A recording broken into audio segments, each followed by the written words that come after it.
What's good, ninjas? Mauro from Design Syndrome here. Glad to have you back on the channel. In this video, I'm going to be showing you how to make these detailed cutout shapes out of any selection, all digitally within Adobe Photoshop. This is a layer sequence that I've used a lot recently in client and personal work alike.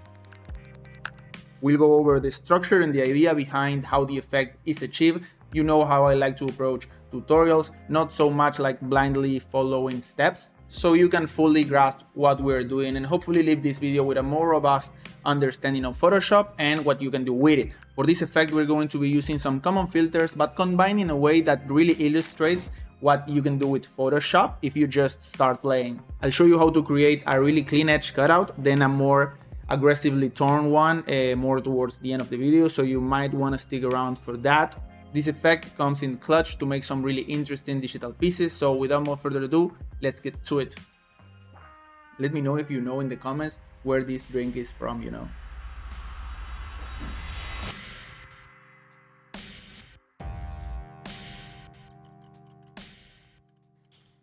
Once inside Photoshop, let's create our new document, RGB. And here I like to work, as I always say, like work big and then resize it to whatever you need later. Maybe you need the original file to do a print or whatever it is. Just make sure you're working big first so you get all that nice detail, and then you repurpose it, you size it down for whatever you need it. So now let's bring in the image that we want to work with. And now the idea for the effect is really simple. All that we need is a layer with the part of the image we want for our cutout, then another layer below it with the color white, and overall the same shape that's gonna act as our paper edge. Then we add some distortions to both layers, some grain, texture, shadows, and we're done. First, I'm gonna duplicate our image by Alt dragging it or with Ctrl J. I do this to keep a copy of the original image just in case, or if I want to keep making more cutouts of the same one later. Now I'm gonna rasterize it, and I do this because in this kind of compositions, when we start to add more elements and more cutouts of other images, the file can get a bit heavy and sluggish as we keep working with it, so that's why I do that. Now we're going to make the selection for our cutout. In this layer, I'm gonna be using the lasso tool, and here make sure you're being really like uneven and funky to really dial in that accidental feel. Here I encourage you to try with different ways you can come up with of making selections. Don't just stick to the lasso tool. Now with the selection in place, let's make a mask by clicking here. Here I'm gonna hide the original layer and I'm gonna invert the background to black. This is just for the purpose of the tutorial so you can see better what we're doing. Now to create the white shape that's gonna be our paper edge, let's select the shape of that mask by control clicking on the thumbnail of the mask channel, and we're gonna create a new fill layer by clicking here, solid color, and picking the color white. Anytime you create a new layer like fill or an adjustment layer with a pre-existing selection, it's gonna automatically use that as a mask. So now that we have this new layer, we're gonna drag it below our image cutout. Now we could just apply the distortions at this point to the masks of both layers, but that would leave us with the effect being rendered too evenly across our cutout, and we don't want that really. We want variation. We want the edge sticking out in some parts, in retracting in others, like you would get on a real cutout. To achieve that, we're gonna need some uneven overlap between the two shapes before we start adding the distortions. Here I'm going to show you a cool way that I found, but of course I encourage you to play and find other ways. Now on this layer, I'm gonna create that unevenness with the gradient stroke. Let's add that through the effects panel by clicking here, stroke. And on the layer styles on the stroke, you might have something like this with a lot of colors. First, let's set the size so we could see it better, something like 6, position outside, normal blending mode, opacity 100%, fill type gradient, and now let's tweak the colors so we get the effect that we want. When we open the gradient editor, you'll see all the nodes you typically have with all the colors. We're gonna get rid of this. We're gonna get rid of all the colored nodes, like so, and we need only one, and let's set it to color white, right? And now, if you didn't notice this before, on the top part of our gradient slider, we have opacity nodes, right? So if I bring this one and I set it to 0, you can see how the stroke starts to fade across our shape, right? So we're gonna use these nodes to create that unevenness and the overlapping of our shape. So if we click on one node, then it's going to start to repeat as you click on the slider. So let's click on the one that's 100% and let's create a few more nodes. Right now, let's click on the one that's 0% we just created, and let's click here, here, and here. And you can see how that created that sort of unevenness that we wanted, right? To get the effect that we want. Now let's play with the distribution. You can make less nodes if you feel like that works better. So let's press OK. And here, of course, experiment with the style. If you want it radial, angle, right? Linear, I feel works for me. Scale, again, experiment, my guys. There isn't really a one size fits all for this effect. You really need to gauge it with your own eyes. So something like this works for me. So let's click OK. Now, if you thought we would be applying any distortion effects to the mask of our layer now, well, you would be wrong, because the layer style of the stroke is a dynamic effect that acts on the layer.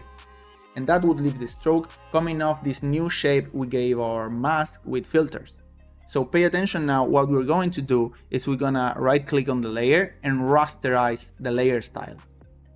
What this will do is gonna bake the pixels of our layer style into our layer, so it's not dynamic no more. Now, you might have guessed it, we're gonna select the pixels of this layer by control clicking the thumbnail or by right clicking and selecting pixels. And we're going to use this selection as a new mask for our actual paper edge layer. So let's click here for a new fill layer, solid color, and this one, let's make it not pure white. Let's make it a light gray. This will be better for contrast later on when we're making full piece. We can get rid of or hide the original shape. And before, we were using pure white because we knew that with that information we were constructing the mask for this layer. And if you don't know nothing about masks, just think of them as instructions that tell the layer what to hide and what to show. White shows, black hides, and anything in between fades accordingly. That's why we were using pure white before, to sort of craft this mask. Let me know in the comments if you would like a more in-depth video on what we can do with masks. Moving on. Now to this mask and the one in our image are the ones that we are going to be applying the distortions and effect to create that torn edge cutout feel. So make sure you have the mask channel selected, and first we are going to apply a filter, blur, Gaussian blur. We all know and love the Gaussian blur. And here we need to start really chill, because this is going to be a really chill cutout. Something like 3 works. And next we're going to be applying a filter, pixelate, crystallize. And you can see the crystallize starts to break down the diffumination of the Gaussian blur and starts to create that crystallization, those triangles. And here you can go really aggressive or really subtle. Here we are doing a chill cutout, so let's do something like 10 words. And you can see how that starts to look sort of like what we want. So let's go again. Let's do a filter, blur, Gaussian blur, and set the radius to a bit lower than before. The key here is that each time we do crystallize and then a blur, we must not lose the crystallize we did before. So something like 2 or 1 works. And then again, filter, pixelate, crystallize. So that's the sequence. Blur, crystallize, and then once we have like a lower crystallize, and you can see how before each pass we do of blur, crystallize, it sort of creates more detail, right? So the final step of this sequence that we can infinitely repeat, it's do image, adjustment, levels. And we do image adjustment levels because we want the effect to be on the mask channel, right? We don't want to create a layer on top of this. So it's destructive, but it's on the mask itself, right? So it doesn't affect the content of the layer as in the image, you know? So once we have the levels here, look at what happened if I start to compress the values. We start to get closer to that cutout effect that we want. And you can see how the effect is showing more in the parts that we left the stroke, right? In the part that we did the zero opacity, the effect is not showing that much because it doesn't have information there to render the crystallize, you know what I mean? So that's why we did that in the beginning. And here you can play if you want it like showing a bit more, a bit less, you can control the fall off here. But as you can see, the effect is looking pretty sharp. So what I like to do to add a bit more detail to it is let's cancel these levels. It was just to show you what happens with the values if we collapsed them. We can do one more round. Let's do one more blur, Gaussian blur, even a bit less. One, filter, pixelate, crystallize, even a bit lower. 5. And now what I like to do here, it's filter, noise, add noise, something like 15, 10, 15, 20 works. Something like that. And now let's do the levels. So image, adjustment, levels. Here you make sure, because the noise is acting like a diffumination pattern, right? That's gonna be rendered a bit more on the black. So you need to get rid of that part of the value. So move the slider till you don't see any more noise coming off from the black. And here you can really play, right? See if you want something a bit more drastic or retracted. Right, in this now looks really cool, right? We can make it more chill. That looks amazing, and you can really see like the really cool detail that we get, that it sort of looks like real paper cutout. Once we have something we like, press OK. And now we must just do the same to the mask of our image layer. So let's go again, filter, blur, Gaussian blur. And here you can really experiment and play with trying different values to what you did for the torn edge, right? For the paper edge. So here maybe I do a little bit more aggressive. So a bit more blur, filter, pixelate, crystallize. Maybe do a bit more aggressive here also to start with. Maybe something like 14. Filter, blur, Gaussian blur. Something a little bit less. Filter, pixelate, crystallize. Maybe a bit less. And now let's just drop in the filter, noise, add noise, 15. And let's close it up with the levels. Right, and here it's gonna happen the opposite, right? Because we want to show what's within this layer, so you might need to get rid of the really light values that have the noise coming off in the content of our layer, right? So we need to get rid of this like little hump you see on the values there. And this is the same, like play with this and you can see how you can play with the edge of our cutout. You can contract it, you can expand the edge a little bit more, something like this. Looks amazing to me. Once we're happy with it, let's press OK. One quick thing that I like to do also, but to the image of our cutout, not to the shape. So let's select the thumbnail of the content of our layer. It's to add a little bit of blur. So filter, blur, Gaussian blur, just 1 point. And I do that because it's really imperceptible, but when you start to play and you have the original image below it, maybe if you start to make a lot of cutouts, in magazines and when you do real cutout, like the image on the print, on something that's printed, it's never like perfectly defined, right? It has some artifacts. So a subtle blur. Another thing that I like to do is make a destructive curves adjustment. So again, selecting the thumbnail of our layer to make the effects on the content itself. Image, adjustment, curves. So yeah, here any subtle variation, and the point of it is to separate the image, at least in look, from the original. You'll see when you start to make a lot of cutouts, maybe of the same shape of others, to add that variation in sort of like making them look as if they were from different prints. It really helps to sell the effect. So maybe making it a bit darker, that looks good. So let's press OK. This is looking really good. Now it's time to add some textures to add depth and really lock in the effect.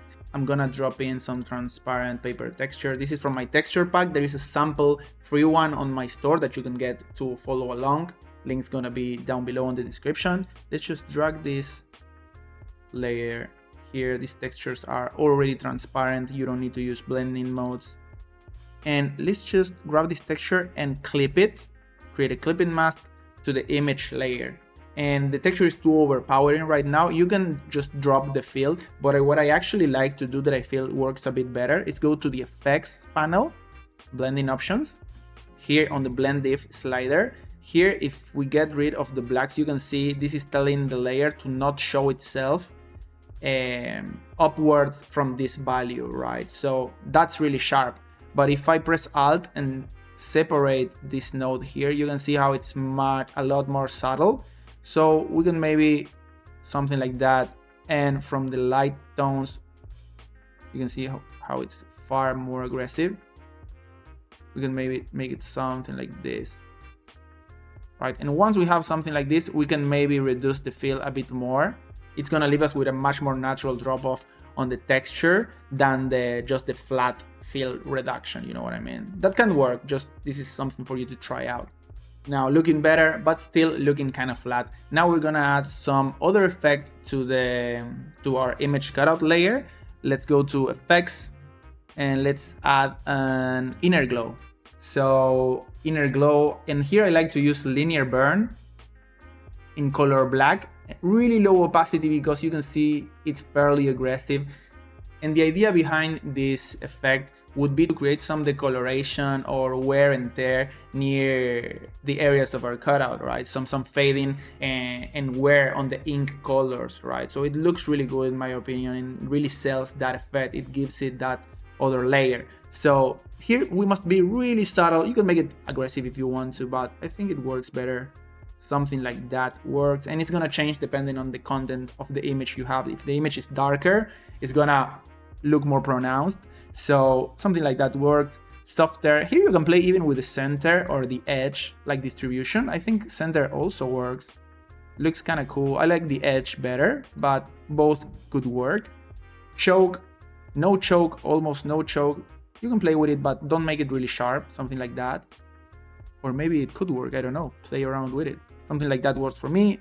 Again, the size, play around with it, you know what I mean? It's all the same, it's all play. So once we have something like that, range, jitter, let's leave it at that. And it looks really cool. Now this is almost done. Here I like to collapse the effects so it doesn't take that much space on our layers panel. Let's just select all the layers from our cutout, pressing shift and selecting everything. And let's create a group. Let's call this group like I start cutout. You can even change the color, something else, and congrats, you're now one of those dudes that names their layers. You've become pro, my guy. So yeah, once this is ready, let's add an effect to this layer itself. Let's go to effects and drop shadow because it's lacking some depth. And here again, the linear burn blending mode effect for me is the one that looks more like a shadow. Make it really subtle. If you make it really aggressive, you can see how it can look a bit fake. So the key here is to make a shadow that's felt more than seen, if that makes any sense. You can see here it's not that pronounced, but if I take it off, you can see how it loses a bit of its depth. If I put it on, it's barely visible, but it works. That works for me. And what's really nice about this layer setup is that you can come in again and maybe you tweak your paper edge a little bit. Maybe you want to tweak the levels again just to make it a bit sharper, and you can see you make something like that, right? And you want to go again to the mask of your image cutout. So with that logged in, you're done. So okay, now you know the underlying idea behind this effect. Now let's create a more heavily torn variation. But first, a quick ad break by yours truly. Now, if you see yourself using this effect a lot on posters, album covers, merch design, collage work, I get that doing this entire sequence every time, it's not super practical. That's why I put together the Cutout Action Pack Pro. It's this exact logic, but baked into 20 actions. You make your selection, press play, and it's done. It comes with a lot of edges variation from really clean to really rough. One click and the entire layer setup is ready to go.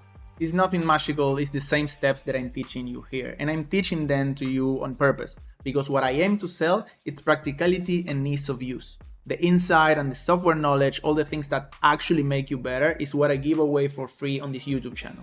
Selling my own stuff means I don't have to depend on sponsors or push stuff that I don't even use.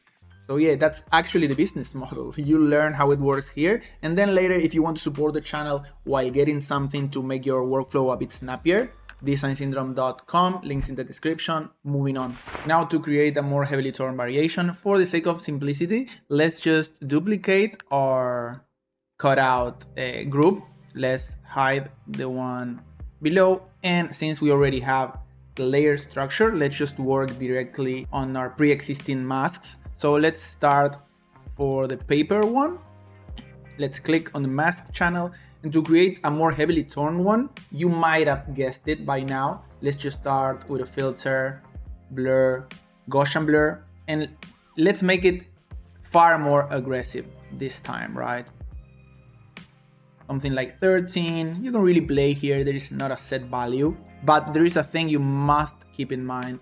Now let's do the pixelate, crystallize, and again go a bit crazier. Here, if you press the minus sign, you can see the shape a bit more fully. Something like that works. And again, let's just go filter, blur, Gaussian blur, something like that. The point is to sort of blur the values of the crystallize without completely merging it together. So when we apply the next crystallize, it has something to pull from and create like that crystallization that creates the values later on.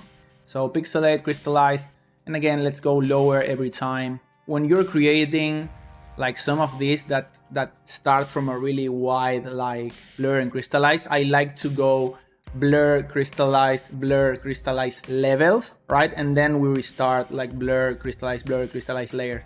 What this does is that it helps us define first the overall shape that our cutout is gonna have, right? The torn part of it, the edge. So once we have something like this, I like to compress the values a little bit just to get rid of those really low values we get at the edge. So something like that I feel works. Like it makes that unevenness look a lot more like intentional and not like a full blob of just diffusion, right? So something like that works. And now let's go and filter, blur, Gaussian blur, crystallize, blur, Gaussian blur.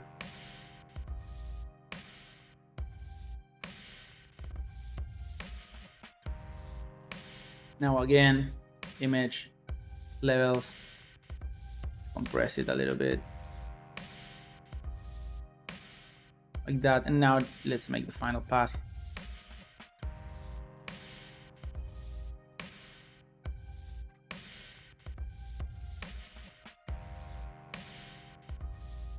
That looks good, and let's do the final noise pass, filter, noise, add noise, 15%. And let's close with the levels. And you can see coming off from a larger diffusion, the noise has much more space to render all that crazy detail. So we might end up with something like that looks like sort of like that, which is really crazy in my opinion, to be able to create something like that out of just Photoshop filters, you know what I mean? And now what's left is to just apply the same sequence or something like it to the mask of our image layer. So let's do that real quick.